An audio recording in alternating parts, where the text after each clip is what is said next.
Me llamo Valentina Morales, tengo 29 años, y la noche en que mi hermano destrozó mi auto y llamó a la policía para denunciarme a mí, yo estaba a mitad de un turno doble en el Hospital General. Acababa de terminar el reporte de un paciente cuando mi celular vibró con su nombre en la pantalla. Y una parte cansada de mí lo supo. Si contestaba, estaba a punto de incendiar mi vida otra vez. Durante años he pagado su renta, liquidado sus tarjetas de crédito e incluso vendí la última joya que me dejó mi abuela para cubrir sus deudas de juego. Cada vez juraba que era la última. Cada vez mis padres suplicaban: «Solo necesita una oportunidad más, mija». Hasta que dejé de ser su hermana y me convertí en su fondo de emergencias con pulso. Esa tarde me había pedido prestado el coche para una entrevista de trabajo, jurando que esta era la oportunidad que arreglaría todo. Dudé tanto que empezó a chantajearme emocionalmente, diciendo que yo no creía en la familia, que ya se me había subido por ser enfermera. Debería haber colgado.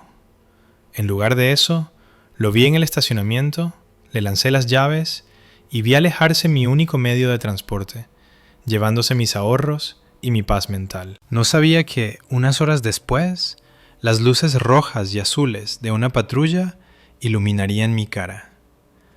No sabía que mi hermano estaría parado detrás de un oficial señalándome, y que mis propios padres estarían asintiendo ante una historia que me convertía a mí en la villana. No sabía que cuando todo terminara, entraría una delegación con un regalo que cambiaría todo para ellos. Antes de contarles qué le dijo a los policías y qué entregué yo que los dejó con la boca abierta, díganme en los comentarios desde dónde me ven y qué hora es allá. Quiero ver hasta dónde viaja este drama familiar. Después de ver desaparecer mi auto del estacionamiento del hospital, traté de convencerme de que había hecho lo correcto. Regresé adentro, me lavé las manos y me lancé a repartir medicamentos y cambiar vendajes, pero mi cerebro seguía regresando al mismo pensamiento horrible. El último favor antes de este había sido pagar 3 meses de su renta atrasada para que no lo desalojaran en la colonia Roma. Antes de eso, le había transferido dinero para arreglar una llanta, solo para verlo subir historias en Instagram pidiendo botellas en un antro esa misma noche. Esto ya no era un patrón, era un estilo de vida, y yo era quien lo financiaba. A mitad de la noche, revisé mi celular en un descanso rápido. Ningún mensaje de él, ninguna selfie con saco prestado diciendo «deséame suerte», solo silencio. Me dije que estaba bien, que probablemente estaba en la entrevista, tratando de ser responsable por una vez, pero sentía como si tuviera un puño apretándome el estómago. Un pensamiento estúpido seguía repitiéndose en mi cabeza. Si algo sale mal, mi nombre está en la tarjeta de circulación, en el seguro, en el crédito. Si estuvieras en mi lugar, ¿cuántas últimas oportunidades darías antes de dejar caer a alguien? Una hora después, mientras colgaba una bolsa de suero, mi teléfono se iluminó con un número desconocido. Normalmente lo ignoraría, pero algo me hizo contestar como si fuera un código azul. «Bueno, ¿es usted Valentina Morales?» La voz era plana, oficial. «Sí, soy yo». Habla el oficial Ramírez de Tránsito de la Ciudad de México. ¿Es usted la propietaria registrada de un Honda Civic gris con placas...? Mi corazón se desplomó tan fuerte que tuve que sentarme. Terminó de dictar las placas y apenas podía respirar. ¿Qué pasó? Mi voz sonaba pequeña en mis propios oídos. Hubo una colisión en el cruce de Insurgentes y Eje 6. Su vehículo está involucrado. El conductor se identifica como su hermano. No está herido de gravedad, pero necesitamos que venga a la escena. Firmé mi salida con la jefa de enfermeras en un estado de aturdimiento. Agarré mi bolsa y prácticamente corrí a pedir un Uber. Sin coche, sin apoyo, solo yo y un pánico vibrante que hacía que las luces de la ciudad se vieran borrosas. En el camino, cada semáforo en rojo que tocaba el Uber se sentía como si me agarrara de los hombros, obligándome a imaginar escenarios cada vez peores. Mi coche doblado a la mitad, alguien en una camilla, mi hermano esposado o borracho, o ambas cosas. Seguía repitiendo el momento en que le lancé las llaves, preguntándome si ese fue el segundo exacto en que debía haber dicho no. El segundo en que mi vida se bifurcó entre la versión donde solo soy una enfermera cansada y la versión donde estoy sentada en un juzgado por su culpa. ¿Todo bien atrás, señorita?, preguntó el conductor, mirándome por el retrovisor. No realmente, murmuré. Mi hermano acaba de chocar los ahorros de mi vida. Familia, dijo él con un resoplido comprensivo. A veces te hunden más rápido que cualquier extraño. Cuando finalmente dimos la vuelta hacia el cruce, vi las luces parpadeantes antes que nada. Luego el metal retorcido, luego la forma de mi propio auto. El cofre arrugado como papel, las bolsas de aire detonadas, la defensa delantera colgando de un hilo. Y parado en la banqueta, hablando animadamente con un policía como si estuviera explicando una mala jugada de dominó, estaba mi hermano, Beto. Beto se veía casi insultantemente intacto. Un pequeño corte en la frente, la camisa medio fajada, todavía con esa tonta chamarra que usaba para verse fresa. Me vio antes de que cerrara la puerta del coche y levantó las manos como diciendo: «Mira, estoy bien». «¡Valen!», gritó, con la voz demasiado fuerte para alguien que casi mata gente. «¿Llegaste?» «Claro que llegué», dije, mirando más allá de él hacia mi auto. La parte delantera estaba incrustada en el costado de una camioneta SUV nueva.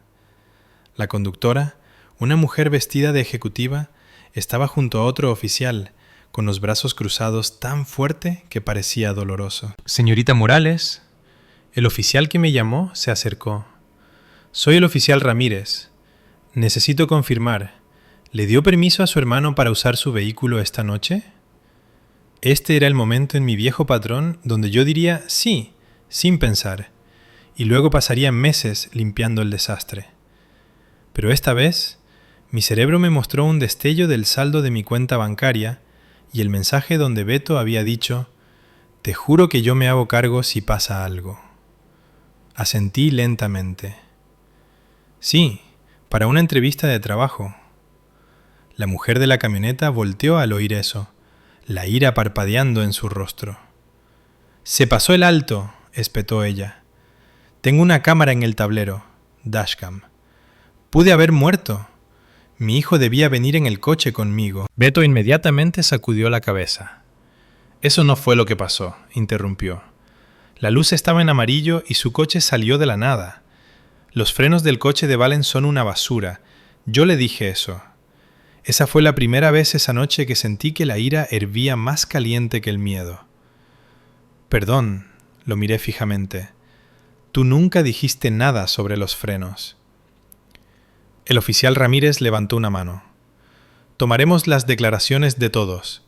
La señora Guzmán», señaló a la otra conductora, «ya mencionó su cámara. Revisaremos eso». Beto se movió inquieto, sus ojos yendo hacia mí y luego de vuelta al policía. Esa mirada de pánico y cálculo me resultaba demasiado familiar. «Mire, oficial, solo le estaba haciendo un favor a mi hermana, tratando de llegar a esa entrevista», dijo, exagerando el tono de víctima. «Ella prácticamente me rogó que me llevara el coche para que yo arreglara mi vida. Deberían hablar con ella sobre las condiciones mecánicas del auto». La forma en que lo dijo, como si yo le hubiera empujado las llaves en la mano y lo hubiera lanzado al tráfico, me hizo sentir náuseas. «¿Es en serio, Beto?», siseé. «Me llamaste hace una hora diciéndome que tu gran oportunidad dependía de mí». «No quiero pelear, Valen», murmuró, pero su voz era lo suficientemente alta para que Ramírez escuchara. «Solo digo que tú sabías que había problemas mecánicos». Ese fue el momento exacto en que me di cuenta de que no solo estaba asustado. Ya estaba construyendo una historia donde él no tenía ninguna culpa y yo la tenía toda. El oficial no se paró para tomar declaraciones formales. Cuando fue mi turno, respiré hondo y traté de canalizar el tono compuesto y fáctico que usaba al dar reportes médicos. Le conté sobre la llamada, las llaves, la supuesta entrevista. No mencioné la renta, las deudas, las noches que había cruzado la ciudad para recoger a Beto de bares porque estaba demasiado enfiestado para manejar. Tal vez debía haberlo hecho. Mientras tanto, podía escuchar a Beto con el otro oficial, su voz flotando en ráfagas frustradas. Ella sabía que el coche se jalaba a la derecha, insistía. Dijo que estaba bien, que si pasaba algo, su seguro se encargaría. Solo estoy tratando de encarrilar mi vida y ahora pasa esto. Las palabras me golpearon como una bofetada. Estaba pintándome cuidadosamente como la descuidada, la facilitadora que lo empujó al peligro. ¿Alguna vez han visto a alguien que aman torcer la realidad en tiempo real mientras están parados a 3 metros, incapaces de hacer nada más que escuchar? Cuando la señora Guzmán se acercó, no se molestó en suavizarlo. «Tu hermano se pasó un rojo sólido», le dijo el oficial Ramírez, y luego me miró directamente a los ojos. «No me importa qué tan arrepentido actúe. Gente así no cambia cuando sigues rescatándolos».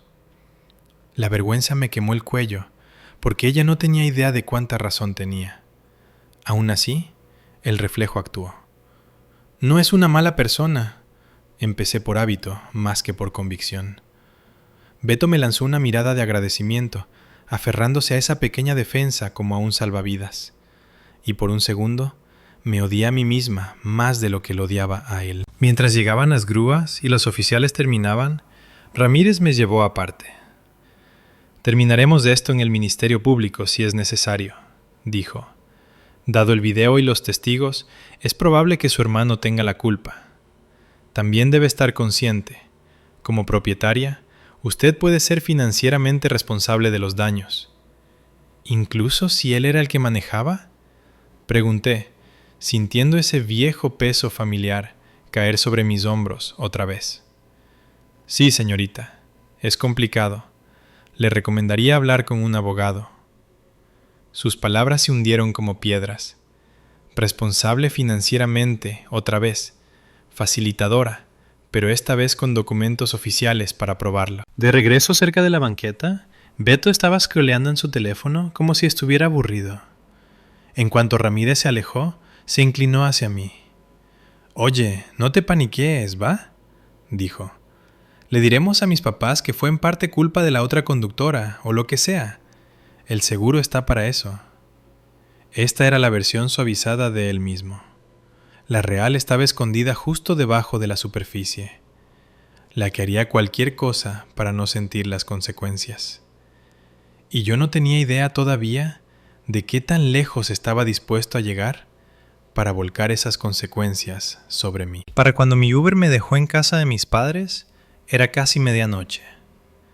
La luz del porche estaba encendida y la camioneta vieja de Beto estaba en la entrada, como si nada hubiera pasado. Entré y encontré a los 3 en la mesa de la cocina. Mi papá con los brazos cruzados, mi mamá agarrando una taza de té de manzanilla. Beto recostado en la silla como si fuera el invitado de honor en su propia fiesta de lástima. «Ahí está ella», dijo mi papá con la voz ya tensa. «Hemos estado hablando». «Qué bueno», respondí. «¿Han estado hablando de cómo su hijo convirtió mi coche en arte moderno?» Beto rodó los ojos. «¡Wow! ¡Qué dramática! Beto dice que los frenos de tu coche han estado mal por meses». Mi mamá intervino. «¿No pensaste en revisarlos, Valentina?» «Los frenos están bien», espeté. «Se pasó un alto. La otra conductora tiene video». Mi papá frunció el ceño mirando a Beto. «No mencionaste un semáforo en rojo». «Porque eso no fue lo que pasó», contestó Beto de inmediato. «Te dije que la luz estaba en amarillo y el coche se jaló cuando pisé el freno. Valen ha estado posponiendo arreglarlo desde siempre». «Nunca dijiste una palabra sobre los frenos», dije, mi voz elevándose. «Pero sí dijiste que si algo pasa, tu seguro se encarga, ¿verdad?». Justo antes de agarrar las llaves. Su mandíbula se tensó.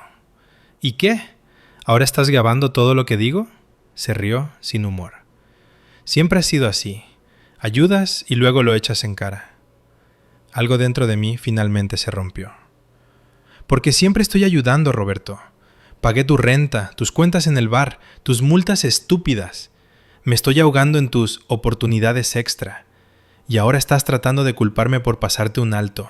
¿Es en serio? Mi mamá hizo una mueca. Vamos a calmarnos todos. No, no vamos a calmarnos, dije, con las manos temblando. Ustedes dos me llaman cada vez que él la riega. Me piden que lo arregle. Me dicen qué inteligente soy, cómo entiendo mejor el dinero. Pero cuando pongo un límite, de repente soy fría y egoísta. Me volví hacia Beto. ¿Crees que voy a sonreír y comerme esta cuenta otra vez? Vas a pagar por los daños. Todos. Ya me cansé. Por un segundo la habitación quedó en silencio absoluto. Luego Beto rió bajo y cruel. ¿Te cansaste de qué, Valen? ¿De tu propia familia? Dio un paso más cerca, bajando la voz. ¿Crees que eres mejor que nosotros porque usas uniforme médico y tienes un gafete? Noticia de última hora. Sin mí, no tendrías a nadie a quien jugar a salvar. ¡Basta!, espetó mi papá. Valentina, no hables de demandar a tu propio hermano. Eso es una locura. Manejamos las cosas como familia. ¿Te refieres a que yo manejo las cosas?, dije mirándolo a los ojos. Ustedes lo han estado protegiendo desde que éramos niños. Lo sacaron de peleas, de multas, de todo. Y luego me pasaron la factura a mí. La cara de Beto se torció. ¿Quieres hablar de facturas?, dijo de repente fuerte. ¿Qué tal todas las veces que me has aventado dinero en la cara solo para poder actuar como una mártir? ¿Te gusta que yo sea un desastre? ¿Te hace sentir importante? Me gusta tener un coche, le contesté. Me gusta que no me demanden. Concepto loco, lo sé. Sus ojos brillaron de esa manera que yo reconocía de cada pelea de bar en la que había estado. Agarró su teléfono de la mesa. ¿Sabes qué?, dijo. Si me vas a amenazar frente a ellos, yo también terminé. Y antes de que pudiera procesar lo que estaba haciendo, había marcado el 911 en altavoz. Roberto, cuelga, sisió mi mamá. No te atrevas, dijo mi papá. Pero no se movió. 911, ¿cuál es su emergencia? Sí, dijo Beto en voz alta, mirándome fijamente. Estoy en el domicilio de mis padres y mi hermana me está amenazando, gritando, diciendo que me va a hacer pagar por un accidente y arruinar mi vida. Está inestable y no me siento seguro. ¿Hay armas presentes?, preguntó la operadora. No, pero está muy alterada. Solo necesito que alguien venga antes de que esto empeore. No podía creer lo que estaba escuchando. Estás mintiendo, susurré. Literalmente estás llamando a la policía para denunciarme porque te dije que tomaras responsabilidad. Terminó la llamada y se guardó el teléfono en el bolsillo como si acabara de pedir una pizza. Ellos lo arreglarán, dijo. Te encantan las reglas, ¿no? Deja que la ley lo maneje. La cara de mi mamá se había puesto blanca. Beto, susurró, no debiste hacer eso. Él no piensa que nada aplique a él hasta que aparece el papeleo, dije, mi voz temblando pero baja ahora, casi calmada. Bien, que venga la patrulla. Que escuchen cómo su víctima se pasó un alto en mi coche y ahora está tratando de echarme todo encima. Cuando tocaron a la puerta, se sintió surrealista. 2 oficiales, uno de ellos Ramírez, estaban en la entrada. La mirada en su cara cuando me vio lo dijo todo. No esperaba verme de nuevo tan pronto, y definitivamente no en el papel de agresora. Nos separaron, tomaron nuevas declaraciones, preguntaron si alguien se sentía en peligro. Beto puso su mejor actuación de cachorrito herido, hablando de mi temperamento y la presión de la familia. Mis padres, atrapados en medio, hicieron lo que siempre hacían. Minimizaron, desviaron, trataron de suavizar todo.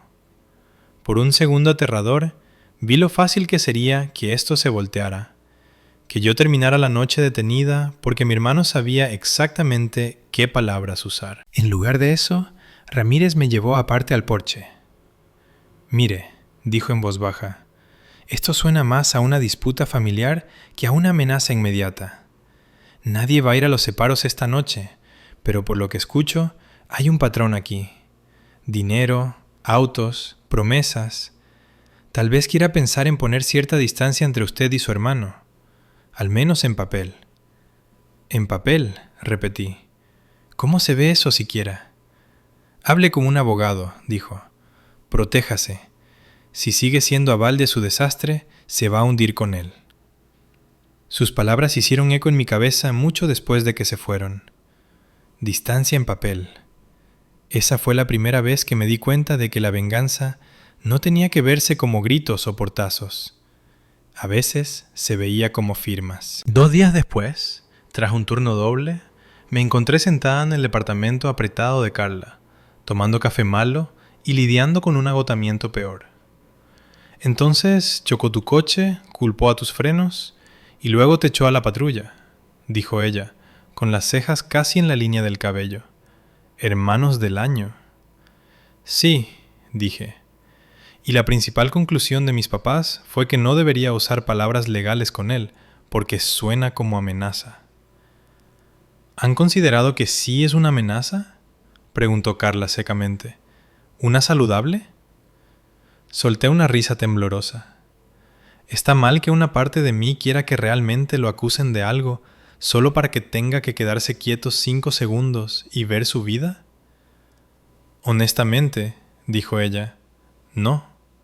A veces las consecuencias son lo más amable que puedes hacer. Sus palabras se quedaron conmigo esa noche, mientras yacía en la cama mirando mi techo.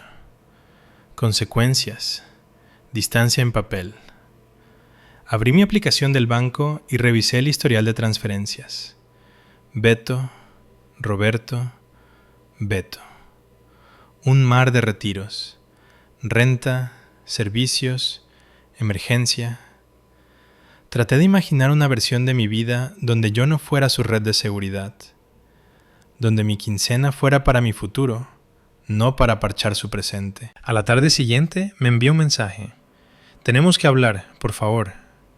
Durante mucho tiempo no contesté. Luego ganó la curiosidad o la estupidez. Nos vimos en un café tranquilo cerca del periférico. Se veía peor de lo usual. Ojeras oscuras, dedos tamborileando sin parar en la mesa. Parece que no has dormido, dije. Sí, bueno, es un poco difícil dormir cuando tu vida entera podría acabarse por un error, espetó. Luego se contuvo. Perdón, solo estoy estresado. Lo observé, realmente lo observé, de la forma en que observo la cara de un paciente cuando dicen, estoy bien, pero sus signos vitales cuentan una historia diferente. ¿El video de la cámara?, pregunté. ¿El seguro dijo algo ya? Se pasó las manos por la cara. Lo están revisando. Mi licencia ya está en la cuerda floja por esas otras multas. Y si presentan cargos penales... Se calló. Por primera vez vi miedo real ahí.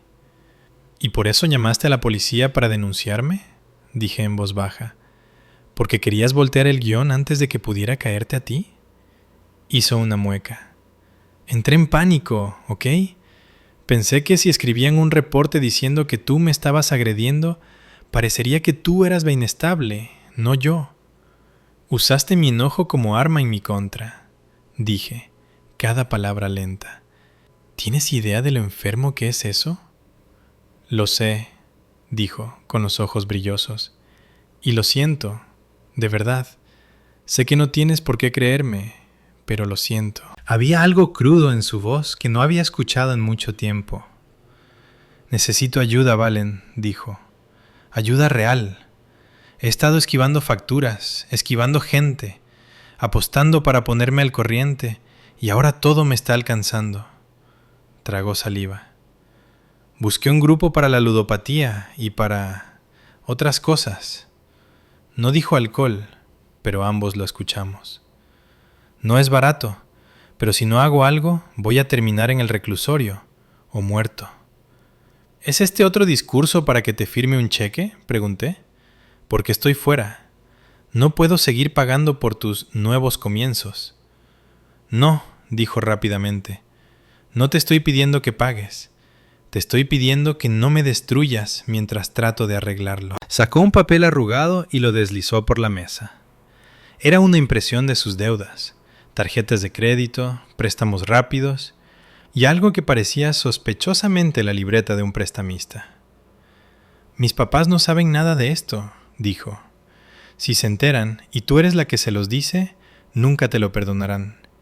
Dirán que arruinaste a la familia. La vieja Valentina habría tomado eso como una advertencia.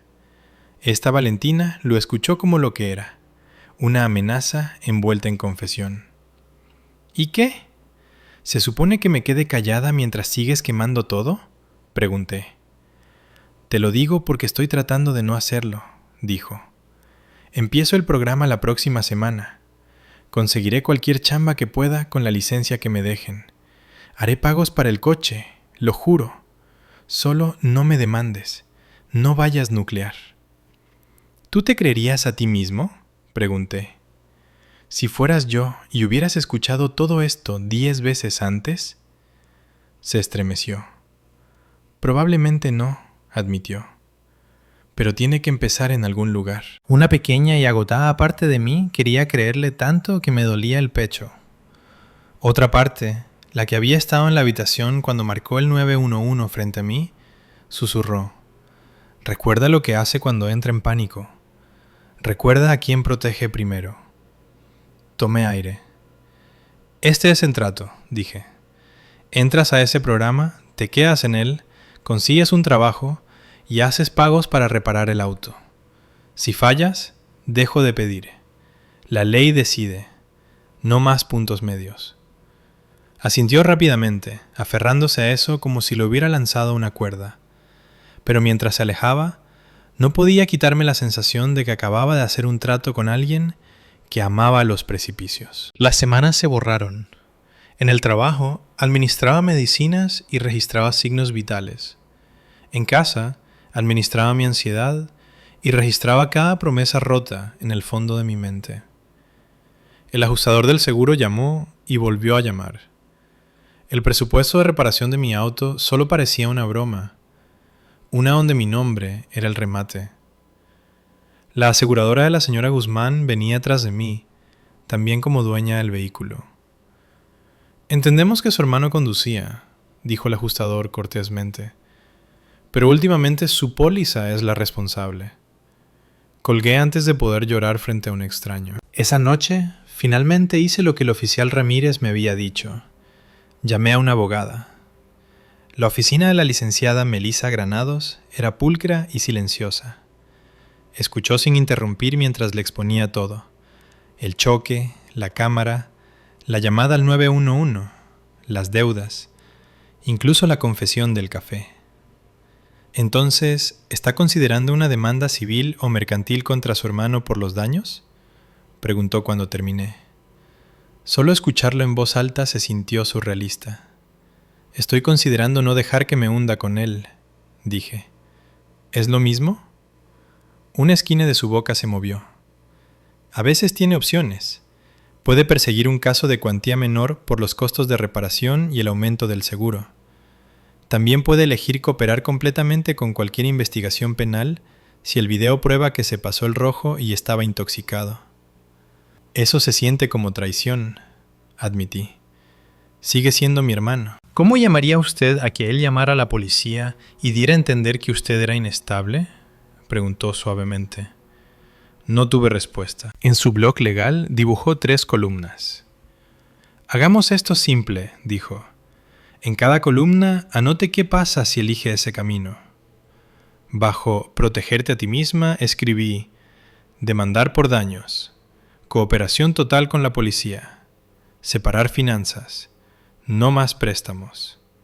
Bajo protegerlo a él escribí pagar todo callada, no mencionar sus deudas, dejar que mis papás crean su versión. Bajo proteger el status quo escribí pelear, perdonar, pagar, repetir hasta que yo me quiebre. Mirar la tercera columna hizo que algo en mi pecho se enfriara. ¿A qué le tiene más miedo?, preguntó ella. A que me odie, dije. A que mis papás me odien. ¿La aman solo cuando paga?, preguntó.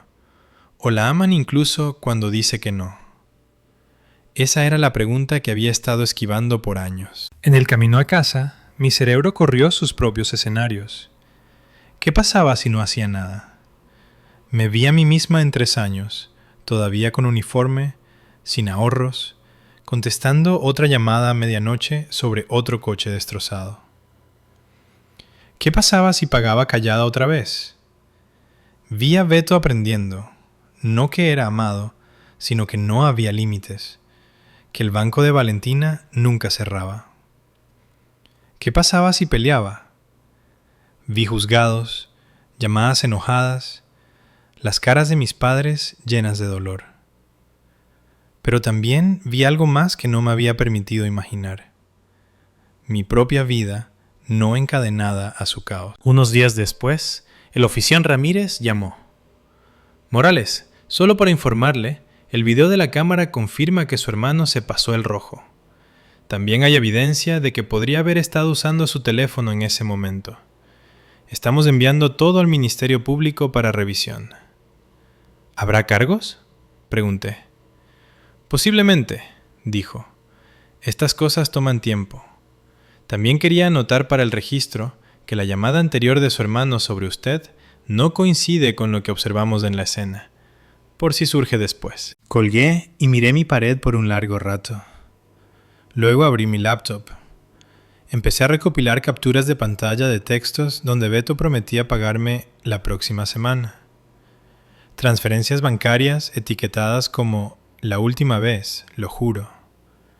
Fotos de daños, el presupuesto de reparación, una copia del resumen del video que Ramírez me había enviado por correo, el pedazo de papel que Beto me había dado con sus deudas, al cual le había tomado foto discretamente. Los metí todos en una carpeta y la titulé Morales v. Morales. Se veía ridículo. También se veía como una línea en la arena. La próxima vez que me reuní con la licenciada Granados, deslicé una memoria USB sobre su escritorio. ¿Todo lo que pidió?, dije, y algunas cosas que no, pero probablemente necesite. La conectó a su computadora y empezó a hojear. Ha sido minuciosa, dijo. Las enfermeras suelen serlo. Si hago esto, dije, si presento la denuncia, va a explotar mi familia. O, dijo ella, mirándome a los ojos, fuerza a su familia a decidir si la aman como persona o como recurso. De cualquier manera, obtiene claridad. ¿Y si me arrepiento?, pregunté. ¿Y si él realmente cambia esta vez? Entonces cambiará con consecuencias, dijo ella, no en lugar de ellas. En ese momento, la venganza dejó de parecerse a desquitarse y empezó a parecerse a empujar la realidad hacia la luz y negarse a arrastrarla de vuelta a la oscuridad. Presentamos la demanda ante el juzgado civil, cuantía menor, la semana siguiente.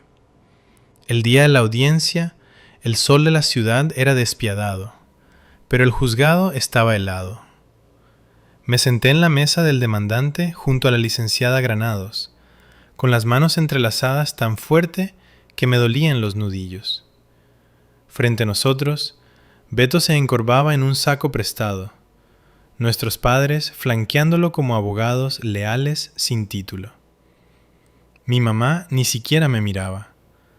La mandíbula de mi papá estaba tan apretada que podía ver el músculo palpitando desde el otro lado de la sala. El juez Mendoza llamó el caso.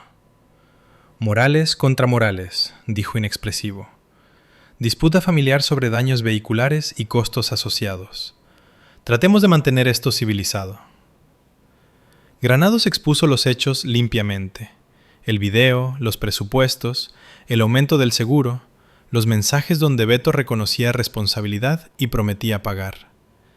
El lado de la historia de Beto, entregado entre dientes y suspiros ocasionales de mis padres, era que fue un accidente y que la familia no debería arrastrarse a los tribunales por dinero. «Señorita Morales», dijo el juez, volteando hacia mí, ¿hay algo que quiera decir con sus propias palabras?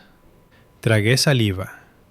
«Amo a mi hermano», dije, escuchando mi voz hacer eco en la sala tranquila. Pero lo he estado rescatando financieramente desde que tenía 21 años. He vaciado ahorros, saturado tarjetas, vendido cosas que me importaban, todo para que él pudiera tener una oportunidad más. Cuando chocó mi auto, no solo cometió un error, Trató de hacerlo mi culpa. Llamó a la policía para denunciarme y protegerse él. Si no pinto una raya ahora, nunca habrá una raya. Mi mamá finalmente me miró entonces, con los ojos muy abiertos y húmedos. No sabíamos que llamó al 911 denunciándote, susurró. Beto, se movió, fulminándome con la mirada. Está exagerando, murmuró. Ambos estábamos calientes. Solo quería que alguien calmara las cosas. ¿Le dijo o no le dijo a la operadora que su hermana estaba inestable y usted se sentía inseguro?, preguntó Granados, deslizando una transcripción impresa hacia él. Obtuvimos esto a través de una solicitud de registros. Él la miró, luego a nuestros padres, luego al juez. Por una vez, no tenía una respuesta ingeniosa. El juez Mendoza lo leyó, levantando las cejas. Interesante, dijo. Me parece que esto va más allá de un simple accidente. Ese fue mi momento. El momento para el regalo que me había prometido en mi cabeza. Granados asintió hacia mi bolsa. Saqué un sobre pequeño y una memoria USB. Su señoría, dije, traje copias de algo para el tribunal y para el Ministerio Público si eligen perseguir algo más. ¿Qué es?, preguntó. Documentación, dije, de un patrón. Mis registros bancarios mostrando años de transferencias, capturas de pantalla de promesas de pago, el reconocimiento escrito de mi hermano listando sus deudas y pidiéndome que las ocultara de mis padres, y un correo de su gerente del bar despidiéndolo después de este accidente porque se presentó a trabajar intoxicado 2 noches después. Mis padres voltearon bruscamente hacia Beto. ¿Perdiste tu trabajo?, siseó mi papá. Nos dijiste que te recortaron horas. No pensé que fuera relevante, murmuró Beto. No pensaste que necesitábamos la verdad, dije. Caminé y le entregué el sobre al secretario, quien se lo pasó al juez. Luego puse la USB en el borde de la mesa y miré al oficial Ramírez sentado tranquilamente atrás como testigo. Hay una copia digital para la policía, dije, en caso de que quieran la imagen completa si persiguen algo por el video de tránsito. Ese fue el regalo. No un gesto dramático, no un giro de película de Hollywood, sino la verdad, organizada, innegable y puesta en las manos de personas que finalmente podían hacer algo que yo nunca había podido hacer sola. Hacerlo responsable. El juez Mendoza hojeó algunas páginas, su expresión endureciéndose. Señor Morales, dijo lentamente, ¿disputa usted que recibió miles de pesos de su hermana en los últimos años? Beto se hundió en la silla. No, dijo. ¿Disputa que usted tuvo la culpa en la colisión, dado el video de la cámara? No, dijo de nuevo, apenas audible. Entonces esta parte es simple, dijo el juez. Sentencia a favor de la demandante por el monto total de la reparación y los aumentos documentados del seguro.